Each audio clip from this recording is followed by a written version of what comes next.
Web technology सीखने की इस सीरीज़ के 9th वीडियो में आज हम समझेंगे कि कैसे हम किसी वेबसाइट को बनाने की प्लानिंग कर सकते हैं और साथ ही हम ये भी समझेंगे कि कैसे हम किसी वेबसाइट को नेविगेट कर सकते हैं या किन किन प्रकारों से हम किसी वेबसाइट को नेविगेट कर सकते हैं।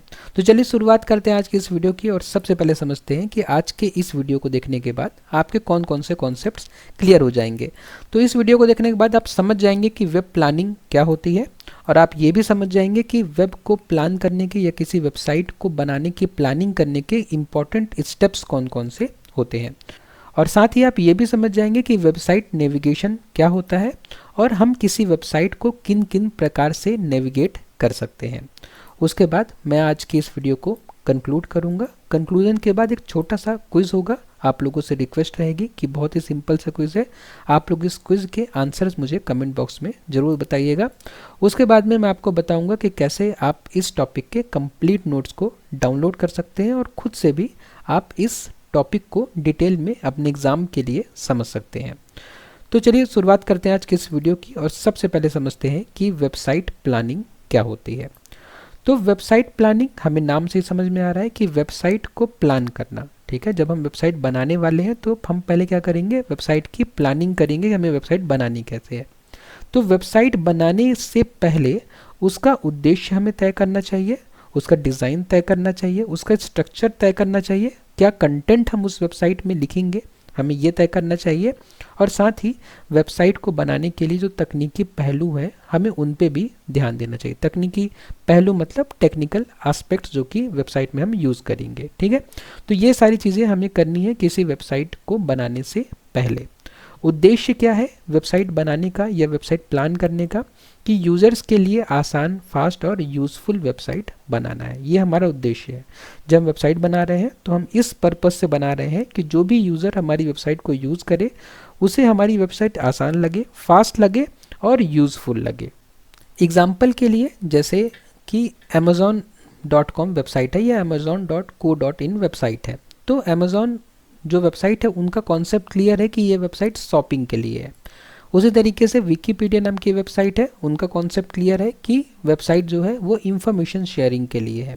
तो इसी तरीके से जब हम वेबसाइट प्लान करें तो सबसे पहले हमें ये समझना पड़ेगा कि वेबसाइट हमारा, इसका उद्देश्य क्या है वेबसाइट का, या हमारी वेबसाइट का पर्पस क्या है। ठीक है, उसके बाद हम वेबसाइट बनाना शुरू करें। तो चलिए अब हम वेबसाइट प्लानिंग के 8 इम्पॉर्टेंट स्टेप्स हैं उनको हम समझ लेते हैं। तो वेबसाइट प्लानिंग का जो सबसे पहला स्टेप है वो है गोल सेट करना। तो आप वेबसाइट बनाना जब शुरू करें तो सबसे पहले आपको गोल सेट करना चाहिए कि वेबसाइट आप किस लिए बना रहे हैं, वेबसाइट का मुख्य उद्देश्य क्या होगा। जैसे अमेज़ॉन जो वेबसाइट है उनका उद्देश्य शॉपिंग, ऑनलाइन शॉपिंग प्लेटफॉर्म है। उसी तरीके से विकीपीडिया है, वो इंफॉर्मेशन शेयर करने के लिए वेबसाइट है। उसी तरीके से IRCTC है जो कि रेलवे टिकट बुकिंग प्लेटफॉर्म है। रेलवे टिकट अगर किसी को बुक करना हो तो वो IRCTC का उपयोग कर सकता है। तो इसी तरीके से जब आप वेबसाइट बनाना प्लान करें तो सबसे पहले आपको गोल डिसाइड करना चाहिए, गोल सेट करना चाहिए कि आपकी वेबसाइट का उद्देश्य क्या होगा। उसके बाद में आपका जो वेबसाइट प्लानिंग का जो सेकेंड स्टेप है वो है टारगेट ऑडियंस। आप अपनी ऑडियंस को पहचानिए कि आपकी वेबसाइट कौन यूज़ करेगा। तो वेबसाइट किन लोगों के लिए बनाई जा रही है, आप इस बात पे ध्यान दें कि आपकी वेबसाइट किन के लिए है, कौन आपकी वेबसाइट को यूज़ करेगा। जैसे खान एकेडमी नाम की वेबसाइट है, वो बच्चों के लिए बनाई गई है। उनकी टारगेट ऑडियंस क्या है, छोटे बच्चे हैं या बच्चे हैं। उसी तरीके से नौकरी.com नाम की वेबसाइट है, वो उनके लिए है जिनको नौकरी ढूंढनी है। उसी तरीके से इंडिया मार्ट नाम की वेबसाइट है जो कि व्यापारियों के लिए वेबसाइट है। अगर कोई व्यापार, कोई बिजनेस करना चाहता है और इकट्ठा बल्क में सामान ऑर्डर करना चाहता है तो वो इंडिया मार्ट का उपयोग करेगा। तो इसी तरीके से जब आप वेबसाइट को प्लान करें, वेबसाइट बनाना प्लान करें तो अपनी टारगेट ऑडियंस के बारे में एक बार जरूर सोचें कि आपकी टारगेट ऑडियंस कौन रहेगी। उसके बाद में वेबसाइट प्लानिंग का जो तीसरा स्टेप है वो है कंटेंट प्लानिंग। जब आपने वेबसाइट का गोल डिसाइड कर लिया, वेबसाइट की ऑडियंस डिसाइड कर ली, अब उसके बाद आप वेबसाइट में कंटेंट क्या रहेगा आपका वो डिसाइड करिए कि कौन कौन से पेज होंगे आपकी वेबसाइट में। जैसे ई कॉमर्स वेबसाइट होती है तो ई कॉमर्स वेबसाइट के जो पेजेस होते हैं वो अलग होते हैं, और उसी तरीके से जो न्यूज़ वाली वेबसाइट होती है उनके पेजेस अलग होते हैं, ठीक है, क्योंकि दोनों का गोल अलग है। तो जो ई कॉमर्स वाली वेबसाइट होगी उसके पेजेस कुछ इस तरीके से होंगे, होम पेज होगा, प्रोडक्ट लिस्ट होगा, कार्ट होगा, चेकआउट होगा, कस्टमर सपोर्ट होगा, इस तरह के पेजेस होंगे किसमें, ई कॉमर्स वेबसाइट में। और समाचार वाली जो वेबसाइट होगी उसमें पेजेस होंगे होम पेज, ताज़ा खबरें, खेल, राजनीति, मनोरंजन, संपर्क करें, इस तरह के पेजेस होंगे।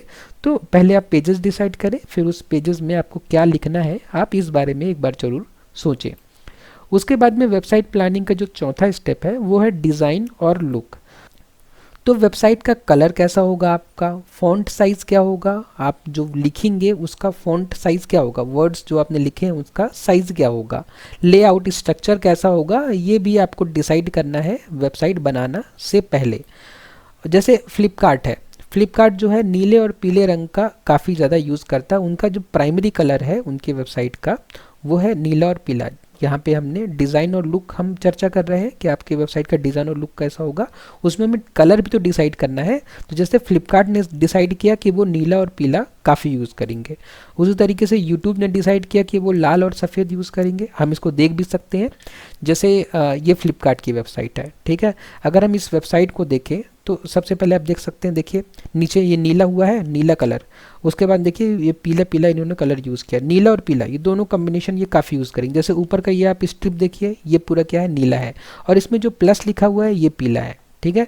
तो नीला और पीला इनका क्या है, प्राइमरी कलर है, ठीक है। जहाँ भी इनको मौका मिलता है वो नीला यूज़ करते हैं, ठीक है, और पीला यूज़ करते हैं। जैसे फ्लिपकार्ट एसईओ में ये येलो कलर है, तो इस तरीके से। और जैसे हमारी यूट्यूब है तो यूट्यूब में लाल, लाल और सफ़ेद, देखिए ये लाल है, ये इनका ये वाला देखिए ये वाईफाई का निशान ये लाल है, और ये नोटिफिकेशन लाल है, और बाकी सफ़ेद है, ठीक है, वाइट है बाकी। तो इस तरीके से आप अपनी वेबसाइट का कलर कि क्या कलर आपका प्राइमरी कलर रहेगा और उसका फ़ॉन्ट साइज़ और लेआउट वगैरह डिसाइड कर लें वेबसाइट बनाने के पहले, ठीक है। उसके बाद में टेक्नोलॉजी चुनना है, जो आपका वेबसाइट प्लानिंग का पांचवा जो स्टेप है वो है टेक्नोलॉजी चुनना। वेबसाइट किस तकनीक से बनेगी आप ये सोचिए। जैसे मान लीजिए कि आपको ब्लॉगिंग वेबसाइट बनानी है, अगर आपको ब्लॉग लिखने के लिए या लोगों को ब्लॉग लिखवाने के लिए वेबसाइट बनानी है तो आप वर्डप्रेस यूज़ करिए वेबसाइट बनाने के लिए। उसी तरीके से अगर आपको डायनेमिक वेबसाइट बनानी है तो आप PHP, जावास्क्रिप्ट, MySQL का उपयोग कर सकते हैं। क्यों डायनेमिक क्यों बोल रहे हैं इनको, क्योंकि देखिए डायनेमिक वेबसाइट मतलब कि ऐसी वेबसाइट जिनका डेटा जो है सर्वर में जाके प्रोसेस हो। डायनेमिक वेबसाइट मतलब क्या कि उसका कंटेंट जो है वो सिचुएशन के हिसाब से चेंज हो। अब वो चेंज कैसे होगा, जब सर्वर में डेटा एग्जीक्यूट होगा। तो जैसे कि हम जानते हैं कि PHP जो है बैकएंड प्रोग्रामिंग के लिए यूज़ की जाती है, ठीक है। MySQL क्या है कि सर्वर की तरफ में डेटा फेच करने के लिए उपयोग किया जाता है, डेटाबेस से डेटा फेच करने के लिए या डेटा स्टोर करने के लिए, डेटा को एक्सेस करने के लिए उपयोग किया जाता है। लेकिन जावास्क्रिप्ट जो है वो फ्रंट एंड में हम यूज़ करते हैं, ठीक है, यूज़र के साथ इंटरेक्शन के लिए। तो अगर आपको डायनेमिक वेबसाइट बनानी है तो आप इन सारी लैंग्वेजेस का यूज़ करें, और आपको अगर ब्लॉगिंग वेबसाइट बनानी है तो आप वर्डप्रेस का यूज़ करके ब्लॉगिंग वेबसाइट बना सकते हैं। तो वेबसाइट प्लानिंग में जो पांचवा स्टेप है कि आप टेक्नोलॉजी पहले डिसाइड कर लीजिए कि आपको किस टेक्नोलॉजी का यूज़ करके वेबसाइट आपको बनानी है। उसके बाद में जो छठवां स्टेप है वेब प्लानिंग का वो है SEO ऑप्टिमाइजेशन। गूगल पर वेबसाइट को टॉप रैंक पर लाने के लिए SEO का उपयोग करें, सर्च इंजन ऑप्टिमाइजेशन का उपयोग करें, SEO का फुल फॉर्म होता है। तो अगर आप वेबसाइट बना रहे हैं तो आप चाहेंगे कि लोग आपकी वेबसाइट तक पहुँचे, और वेबसाइट तक पहुँचने के लिए आपकी वेबसाइट गूगल या कोई और सर्च इंजन सजेस्ट करे, ठीक है, तभी आपकी वेबसाइट यूज़र तक पहुंचेगी। तो आप क्या करें, जब वेबसाइट आपको बनाना हो तो कुछ कीवर्ड्स का यूज़ करें। आप अपनी वेबसाइट में जो कंटेंट लिखें वो इन कीवर्ड्स की सहायता से लिखें, ऐसे कीवर्ड जो आमतौर पर लोग यूज़ करते हैं सर्च करने के लिए। जैसे मान लीजिए कि आप फूड ब्लॉग वाली वेबसाइट बना रहे हैं तो आप जैसे बेस्ट पनीर रेसिपीज़ ऐसे कीवर्ड्स का यूज़ करिए, ताकि सर्च इंजन को पता रहे कि जब यूज़र ने बेस्ट पनीर रेसिपीज़ लिखा है तो आपकी वेबसाइट में पनीर रेसिपी के बारे में कंटेंट है, ठीक है, सर्च इंजन को पता चल जाएगा। उसी तरीके से अगर आप टेक वेबसाइट बना रहे हैं तो लेटेस्ट स्मार्टफोन रिव्यूज़ ऐसे इस तरीके के आप कीवर्ड्स का यूज़ करिए अपनी वेबसाइट में, ठीक है, जो कि लोग सर्च करते हैं, ताकि सर्च इंजन आपकी वेबसाइट को सजेस्ट करा सके यूज़र को। ठीक है। तो वेबसाइट प्लानिंग में जो छठवां स्टेप है वो है एसईओ ऑप्टिमाइजेशन। आप अपनी वेबसाइट जो बनाइए उसके लिए कीवर्ड्स पहले आप सोच लीजिए कि आप कौन कौन से कीवर्ड्स का यूज़ करेंगे अपनी वेबसाइट में। उसके बाद में आपकी वेबसाइट रिस्पॉन्सिव होना चाहिए। आपको ये भी ध्यान रखना है कि जब वेबसाइट बनाना शुरू करें तो आपकी वेबसाइट रिस्पॉन्सिव हो। वेबसाइट सभी डिवाइस पर समान रूप से काम करे, चाहे कोई आपकी वेबसाइट को कंप्यूटर में ओपन करे, चाहे लैपटॉप में ओपन करे, चाहे मोबाइल में, चाहे टैबलेट में ओपन करे। आपकी वेबसाइट का लुक एंड फील जो है वो बढ़िया आना चाहिए, ठीक है। ऐसा ना हो कि आपकी वेबसाइट डेस्कटॉप पे बड़ी चल रही है लेकिन मोबाइल या टैबलेट पे अगर आप अपनी वेबसाइट को ओपन आपकी वेबसाइट कोई ओपन कर रहा है तो आपकी वेबसाइट का ओरिएंटेशन बिगड़ जाए, ऐसा नहीं होना चाहिए, ठीक है। जैसे एग्जांपल के लिए नेटफ्लिक्स है, आप उनकी वेबसाइट को चाहे मोबाइल में खोलें चाहे टीवी में खोलें, आपको एक कन्वीनियंट इंटरफेस दिखेगा, बढ़िया इंटरफेस दिखेगा, ठीक है। और उसी तरीके से जोमेटो की वेबसाइट है, आप उसको चाहे उनके ऐप में खोलिए, मोबाइल ऐप में खोलिए अपने, या तो उनके वेबसाइट पे खोलिए, दोनों पे आपको यूज़र फ्रेंडली डिज़ाइन दिखेगा, ठीक है। तो आप इस बात का भी ध्यान दें कि आप अपनी वेबसाइट को रिस्पॉन्सिव कैसे बनाएंगे जब आप अपनी वेबसाइट बनाएंगे। तो उसके बाद में वेबसाइट प्लानिंग का जो आखिरी स्टेप है, लास्ट स्टेप है, वो है सुरक्षा और डेटा प्रोटेक्शन। वेबसाइट को साइबर हमलों से सुरक्षित करना, ठीक है। जब आप वेबसाइट बनाएंगे तो आप कैसे अपनी वेबसाइट की सिक्योरिटी को इंश्योर करेंगे और साथ ही कैसे जो यूज़र्स के डेटा होंगे उनको भी आप सिक्योर करेंगे, इस बात पे भी आपको ध्यान देना है। जैसे एसबीआई नेट बैंकिंग जो है एसएसएल इनक्रिप्टेड है, मतलब जब आप एसबीआई नेट बैंकिंग का या कोई भी नेट बैंकिंग का यूज़ करते हैं तो उनकी वेबसाइट को जनरली एसएसएल सर्टिफिकेट मिला होता है। एसएसएल मतलब होता है सिक्योर सॉकेट लेयर, ठीक है। ये एक सर्टिफिकेशन है जो कि बताता है कि हाँ आपकी वेबसाइट जेन्युइन है और यूज़र जो है आपकी वेबसाइट पे भरोसा कर सकता है और अपना डेटा आपके साथ शेयर कर सकता है। उसके अलावा जैसे जीमेल है, जीमेल में 2 फैक्टर ऑथेंटिकेशन होता है। ये किस लिए होता है? ये बस इसीलिए होता है सिक्योरिटी के लिए, सुरक्षा के लिए।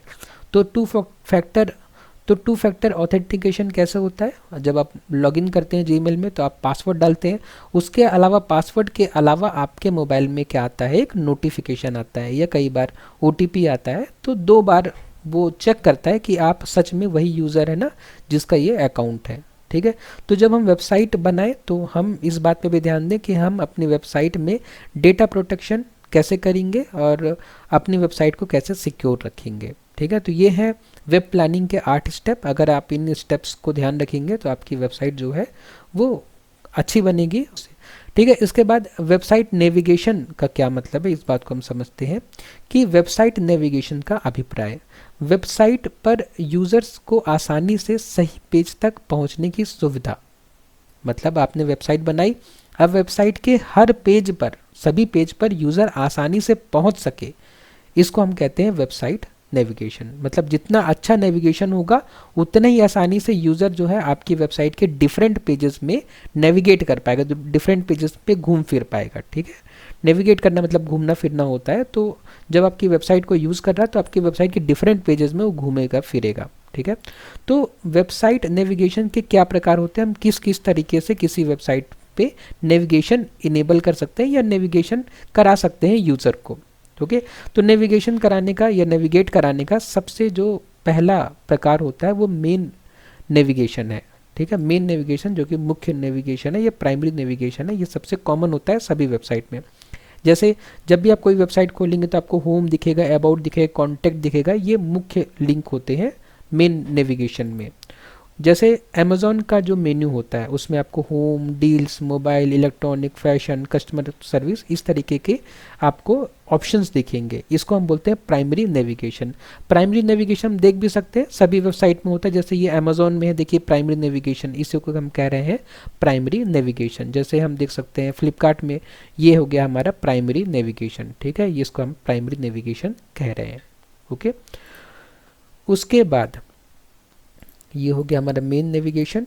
उसके बाद क्या है, सेकेंडरी नेविगेशन, सब मेन्यू, ठीक है। सेकेंडरी नेविगेशन मतलब क्या होता है, मेन्यू के अंदर और ऑप्शन अगर होंगे, ठीक है, जो हमने प्राइमरी नेविगेशन पढ़ा उसके अंदर और ऑप्शन होंगे तो हम उसको क्या कहेंगे, सेकेंडरी नेविगेशन।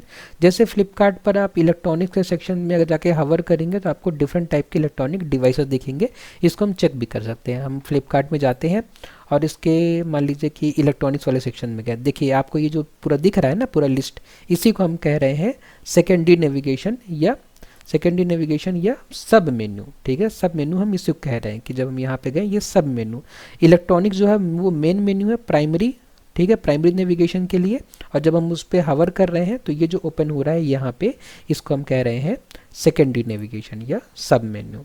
ओके, तो इस तरीके से हम नेविगेट कर सकते हैं दूसरा तरीके से किसी वेबसाइट में। उसके बाद में जो तीसरा तरीका होता है किसी वेबसाइट को नेविगेट करने का वो होता है फुटर नेविगेशन। फुटर वेबसाइट के नीचे पॉलिसीज़ और हेल्प लिंक दी होती है, उसको हम क्या करते हैं फुटर नेविगेशन कहते हैं। जैसे फेसबुक पर privacy policy, terms of service, about us, ये सब दिया होता है, इसको हम क्या कहते हैं फुटर नेविगेशन। हम देख सकते हैं जैसे ये फेसबुक की वेबसाइट है, हम नीचे जाएंगे, देखिए नीचे सब दिया हुआ है ये लिंक, ठीक है, इसको कहते हैं जैसे अबाउट दिया है यहाँ पे, ठीक है, और लाइसेंस वाइसेंस पॉलिसीज़ वगैरह दी होंगी, यहाँ टर्म्स दिया हुआ है, हेल्प दिया हुआ है, अबाउट दिया है, ठीक है, तो इसको हम कहते हैं नीचे जो है इसको हम कहते हैं फुटर नेविगेशन। हम फुटर के थ्रू भी यूज़र को अपनी वेबसाइट में क्या करा सकते हैं नेविगेट करा सकते हैं। उसके बाद है ब्रेड क्रम्ब नेविगेशन। ये थोड़ा सा नया टाइप का नेविगेशन है, बहुत लोग आप में से हो सकता है कि इसका आपने यूज़ न किया हो। तो यूज़र को बताता है कि वह कहाँ है, वेबसाइट में यूज़र को बताता है कि वह कहाँ है, कौन, ब्रेड क्रम्ब नेविगेशन। जैसे फ्लिपकार्ट के अंदर, होम के अंदर, इलेक्ट्रॉनिक्स के अंदर, मोबाइल के अंदर, सैमसंग में हम हैं। तो इसको हम एग्जाम्पल से भी समझ सकते हैं। जैसे हम फ्लिपकार्ट की वेबसाइट ओपन कर लेते हैं, फ्लिपकार्ट की वेबसाइट में गए और यहाँ पे इलेक्ट्रॉनिक्स में हम चले गए सैमसंग में, और सैमसंग में जाने के बाद हम ये व्यू ऑल कर लेते हैं और उसके बाद आप देख सकते हैं कि ये है हमारा ब्रेड क्रम्ब नेविगेशन। देखिए होम के अंदर, मोबाइल्स एंड एसेसरीज़ के अंदर, हम मोबाइल्स के अंदर हैं, ठीक है, और हम किसी मोबाइल पे क्लिक करेंगे तो हमारा जो है ये देखिए ये है ब्रेड क्रम्ब। यहाँ पे ये home, mobiles and accessories, Samsung Galaxy, ठीक है, इसको हम कहते हैं ब्रेड क्रम्ब नेविगेशन, ठीक है। तो इस तरीके से जब आप वेबसाइट बनाएं तो यूज़र को बता सकते हैं आप कि आप एग्जैक्टली वेबसाइट में कहाँ पे हैं। ओके, तो ये हो गया हमारा नेविगेट करने का चौथा तरीका किसी वेबसाइट को। उसके बाद में एक और तरीका है किसी वेबसाइट को नेविगेट करने का, सर्च बार नेविगेशन। किसी भी पेज को सर्च करने का ऑप्शन, हमें किसी भी पेज को सर्च करना है तो हम सर्च बार नेविगेशन का यूज़ कर सकते हैं। जैसे गूगल पर हम सर्च बॉक्स यूज़ करते हैं या यूट्यूब पर हम वीडियो सर्च करते हैं, जो कि हम अक्सर करते रहते हैं। क्या करते हैं हम सर्च बार नेविगेशन, मतलब कि जब से हम किसी वेबसाइट में गए और ये सर्च बार है, यहाँ के थ्रू भी हम इस पूरी वेबसाइट की किसी भी वीडियो को एक्सेस कर सकते हैं। ओके, तो इस तरीके से ये 5 तरीके हैं जिन तरीक़ों से हम किसी वेबसाइट को नेविगेट कर सकते हैं।